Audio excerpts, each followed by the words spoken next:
Welcome back to Proxy, everybody, and today we're going to be talking about what should the Eldar detachment bonuses be when we get our new Codex. So it's probably not going to be a while since we get it, but I wanted to do some brainstorming and think about some of the possibilities that are out there.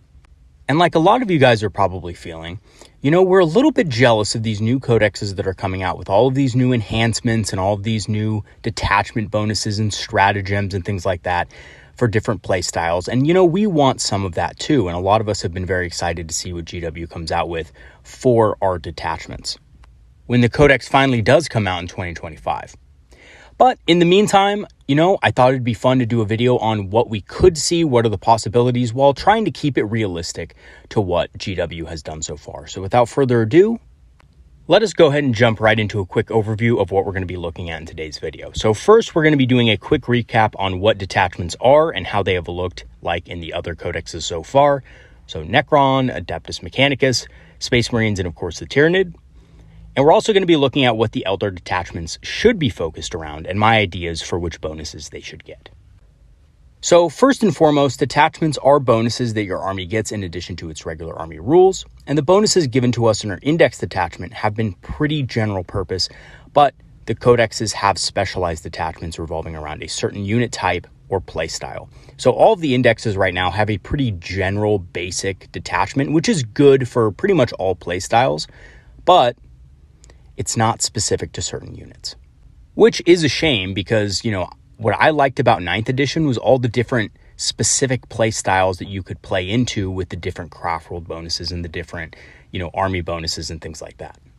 So what should the Eldar detachments be focused around, and what are my ideas about it? Well, I think the Eldar, being a massive collection of units and play styles, should have no less than 8 different detachments at the minimum.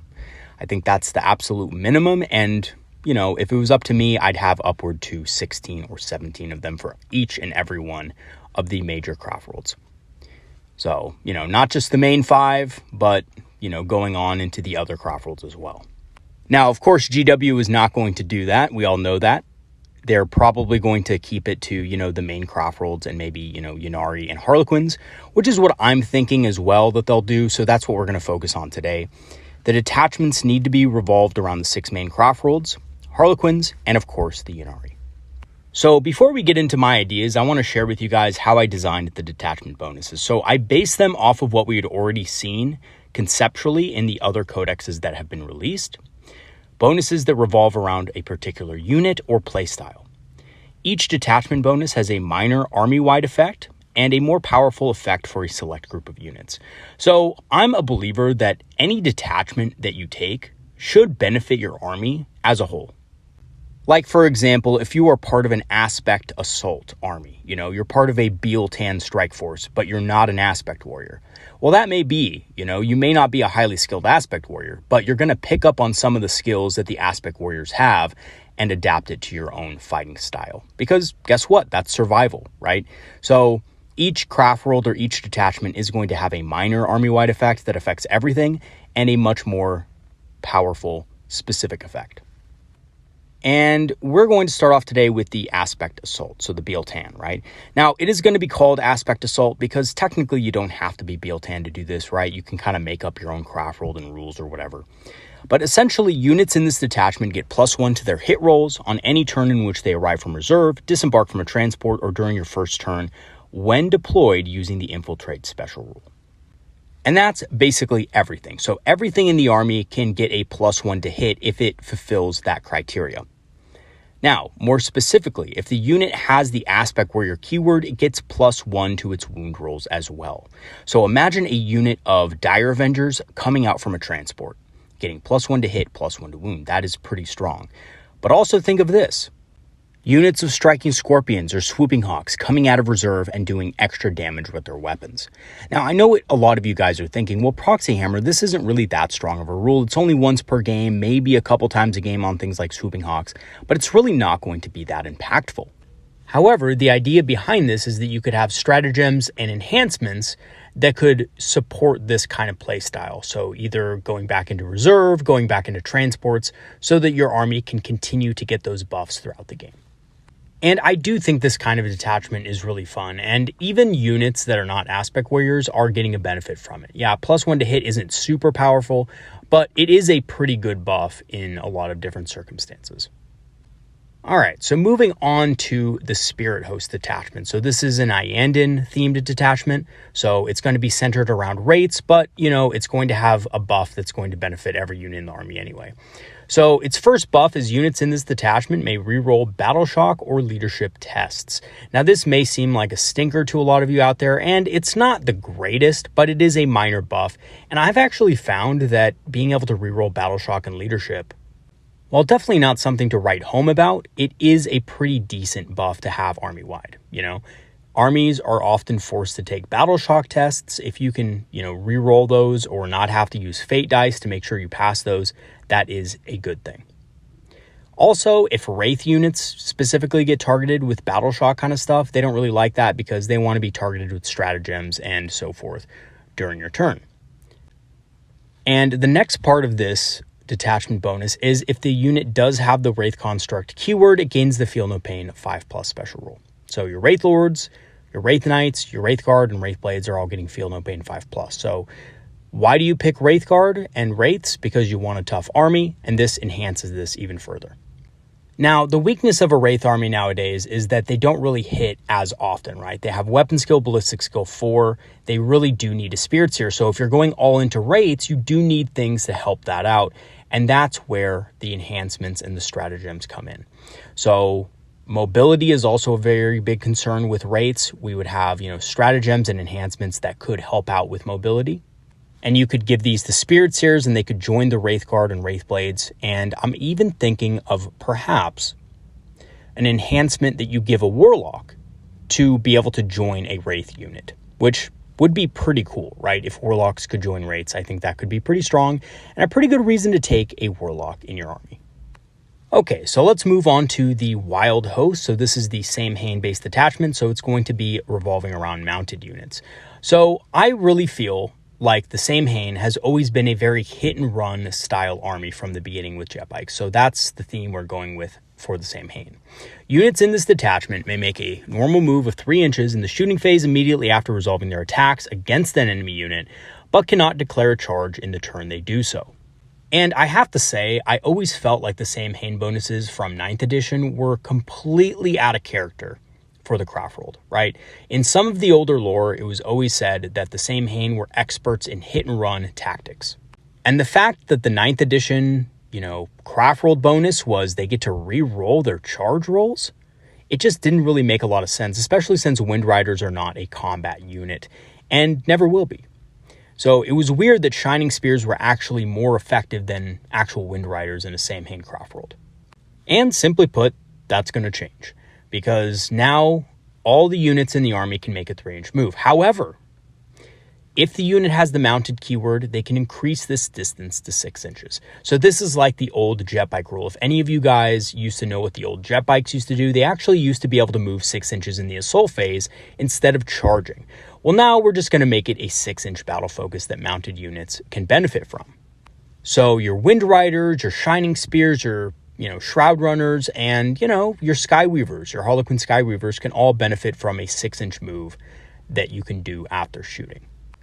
Keep in mind, though, that because of the way this rule is written, you have to actually be able to target an enemy unit with attacks. So you can't just use it automatically. You do have to declare a target. So if you don't have any targets within range, unfortunately, you'll be unable to use it.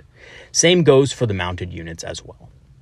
As for the enhancements and stratagems, I think mobility-based enhancements would be really cool. I think one that allowed you to essentially increase your movement or maybe get an automatic advance roll of a 6 would be great.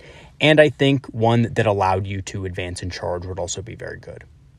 Okay, so moving on to the Outcast-based detachment. This is the Alatok themed detachment, and units in this detachment gain the benefit of cover. So, the benefit of cover isn't a huge buff this edition, just because basically everything's getting it anyway from the amount of terrain that's on the board, but it would make sense for this army to have the benefit of cover no matter where they are, even if they are out in the open, because of their innate camouflage on their armor. In addition, if the unit has the Outcast keyword, precision weapons they are equipped with are going to gain devastating wounds. So this army is going to be a ranger-based army, and I think that as such, their ranger long rifles should be a little bit more powerful.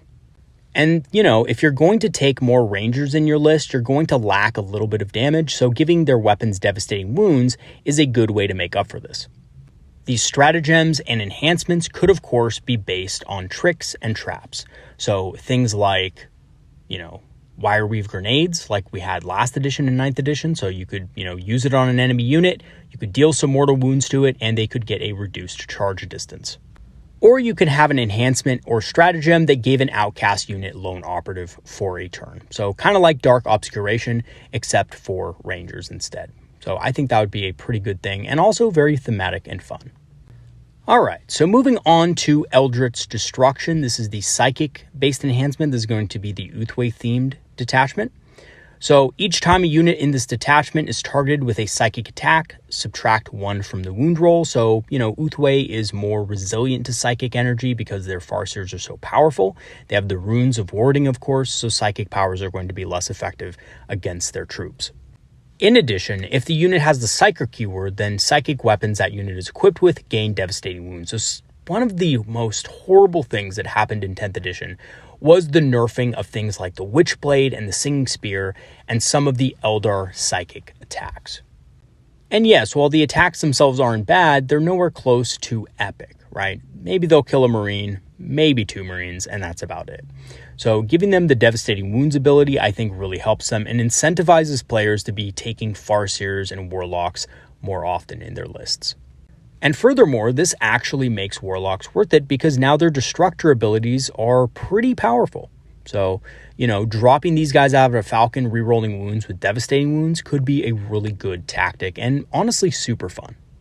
As far as their stratagems and enhancements could go, enhancements could buff the power of Farseers and Psykers even further.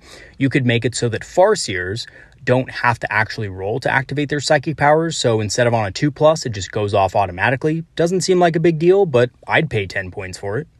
And, basically anything that you can do to mitigate the chances of a power not going off is something that's definitely going to be worth it. I'd even probably pay 15 points for it, to be honest, with the amount of times I've rolled a 1 on Fortune on turn 1. And of course, as far as the stratagems go, you could have stratagems that enhance psychic abilities or enhance psychic defense as you need it.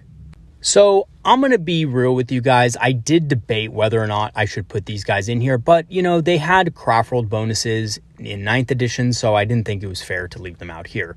And that is, of course, the Alnazar. So the Alnazar is the Grim Survival detachment, and this detachment is basically going to be just for this craft world. So, they're kind of a weird craft world because they're really only known for Dark Reapers and missile launchers, right? So that's kind of what this detachment is based off of. Each time a unit in this detachment makes an attack that targets an enemy unit with an Eldari missile launcher, Reaper launcher, or Tempest launcher, reroll the hit roll. If that unit also has the Dark Reaper keyword, reroll the wound roll as well. So I'm going to be just real with you guys. I didn't really know what to do with the Alnazar. I thought about this long and hard, and I just figured at the end of the day, why not just make missile launchers better in this detachment? Missile launchers aren't used frequently in Eldar lists because of the way things are pointed, so might as well make them reroll hits and, make Reapers reroll hits and wounds. And that would make them very viable and very strong in a detachment like this. Whereas normally, Dark Reapers, even though they are a good unit, a solid unit, they're nothing spectacular. They're nothing standout. They're just pretty good for the cost, but they're fragile. So I think making them be able to reroll hits and wounds would be a really cool thing if you really wanted to run a lot of Dark Reapers. Especially with Moghan Raw, as I believe he could combo really well into a detachment like this and actually be worth taking. As far as their enhancements and stratagems, I feel like having enhancements and stratagems that boosted the OC of certain units in this army could be useful and could be fun, considering their, special abilities from last edition. So, I really don't know much about the Alnazar, and I'm sorry about that, but I think, those would probably be the best things to do for this army. But definitely let me know in the comments what you guys think about what stratagems and enhancements would be cool to see on an Alnazar based detachment. Okay, so next up is, of course, the Harlequin detachment. I chose this to be Sigorak's Chosen. So Sigorak's Chosen is just going to be based on Harlequins. Each time a unit in this detachment is targeted with a melee attack, subtract 1 from the hit roll, which isn't a great buff, right? I mean, you don't want most Eldar units in melee in the first place, but it does help some of them survive longer. And then, of course, if the unit has the Harlequin keyword, each time it makes a normal, advanced, charge, or fallback move, it can move over models, excluding Titanic models and terrain features that are 4 inches or less in height, as if they were not there. So it's basically like an improved version of the Titanic special rule, or, the super heavy rule that the Imperial Knights get, where they can just move over enemy models as they please. And I think this is very fitting because Harlequins have, historically had the flip belts, which allowed them to do this. So I think if you give this back to them, it would make Harlequins a lot more powerful, and they'd actually be able to see competitive play a little bit more while still being fair and not overpowered. And as far as their stratagems and enhancements, getting back into transports is something they already have, so we probably won't see that. But, giving a unit +1 damage on the charge on their, Harlequin's weapons would be really cool to see, just like in the past. So instead of damage 1, they'd have damage 2 on the charge, giving them a little bit more melee punch, or allowing them to go back in reserve, like in 9th edition, would be really cool to see. Just basically seeing this army run like it used to, a lot of tricks, a lot of advanced tactics and stuff like that would be cool to see on the tabletop once again. All right, last but not least, we have the Followers of Ynid detachment, which is, of course, the Ynnari. So the Ynnari detachment is going to require that Yvraine be your warlord, and possibly also have to include the other 2 characters, but I'm not quite sold on that. I just know that you do need Yvraine to be in here for this detachment to even make sense. So the first thing that this detachment gets is Fights First, which is a very powerful ability if it's army-wide, right? Because of the fact that anything charging you is going to be striking last regardless. So that's a pretty powerful ability, but there is another ability that I chose to put on there. Now, I'm using a little bit of creative liberty here because I don't think GW would really go for something like this, but I think it would be super thematic and super fun. So this is what it is. So units in this attachment gain the following effects as enemy and friendly units are destroyed. If 5 units in the game are destroyed, your whole army gets Feel No Pain 6+. If 10 units are destroyed, then they all get sustained hits 1 when making melee attacks. And lastly, if 15 units are destroyed, destroyed models fight on death in melee on a 4+. And yeah, I think that's super thematic. And of course, you could, change these around a little bit, add a tier, or maybe, take away a tier, whatever. You could kind of imagine different scenarios for this. But I think having something that counts the number of units that are destroyed, and as units are destroyed, your army gets stronger, is the essence of Ynid. And I think this could be a super cool thing to see on the battlefield. And of course, it does also fit in with the Dark Eldar units in your army because, they kind of lost their signature power from pain. The more units you kill, the more, powerful your units get and stuff like that permanently. They kind of lost that. I know they had that in 5th edition, which was really cool, but this is kind of like a reimagination of it, but for the Ynnari. And I almost put a 4th tier in here actually, but, I decided to just leave it at 3 for now because maybe the 4th would be too OP and people would go out of their minds about it. But this would be my 4th tier, and that's basically if 20 units are destroyed on the battlefield in total, then you get to bring back the Yncarne if it was destroyed earlier in the battle. Which is really thematic, there being enough death on the battlefield for Ynid to bring back his avatar is a really cool concept. Now, do I actually think GW will do something super cool like this? Probably not. I really don't see them doing something like this, to be honest. I see GW just saying, they just get +1 to hit and they get Fights First, and that's it. Which is really unfortunate. And it does seem like GW has taken the more conservative route when it comes to rulemaking for the detachments. So I hope that as the game evolves and as they come out with more codexes, that they take a few more risks with really cool concepts like this. Because at the end of the day, it's really cool concepts and rules like this that really get us as players engaged in the game. Okay, so in conclusion, I think that something along these lines is what we're likely to see when our Codex does come out in late 2024 or early 2025. Now, again, like I said, I did take some liberties with the Ynnari, which I don't think we'll see, but for the rest of it, I think it's pretty close to what we can expect. And although our regular detachment bonus is very powerful along with our stratagems and enhancements, I would like to see some different playstyles be encouraged with the introduction of new detachments, and hopefully we don't have to wait until 2025 to get our hands on some of these.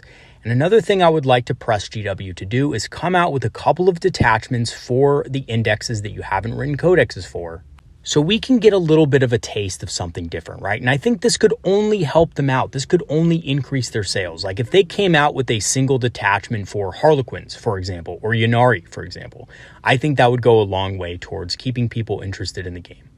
And not just for Eldar, but for all factions. I would like to see at least one new detachment being created for every single faction that doesn't yet have a codex in 2024. Even before they get their codexes, right? I mean, give us something different to play with until we actually get our book. All right, everybody, that's going to be it for today's video. Let me know what you guys think as far as detachment bonuses. I would love to see your comments in the comment section. I already know some of you are going to be excited to share your ideas with the community, so definitely bring it on. I'd love to see what you guys come up with.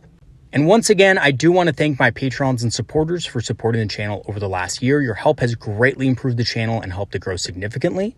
If you do want to become a channel patron, I have free trials activated, which will grant you permanent access to our Discord community, which is a community of Eldar players and enthusiasts who love talking about strategies, tactics, and of course, hobbying. I will leave the link for that in the description. I'm also an Amazon affiliate and have a channel store page, so if you want to grab some Eldar-inspired apparel on the channel store page, to wrap at your local game store, or you want to buy some discounted Eldar miniatures on Amazon, I will leave those links in the description as well. And lastly, I do want to give you guys a quick update on the interactive campaign for the channel, as well as the Eldar Knights fan deck. Some of you might have noticed has kind of dropped off the face of the channel for the last couple of weeks. And basically, long story short, the campaign itself kind of tapered off. There weren't that many submissions, so I really couldn't get good updates out there for you guys. If I'm only getting one game every like 3 weeks, it's a little hard to do, a full narrative on that. However, I will wrap up the campaign by the end of this month with a little story, and I will tie that into the final draft of the Eldar Knights fan decks, which should be done around the same time.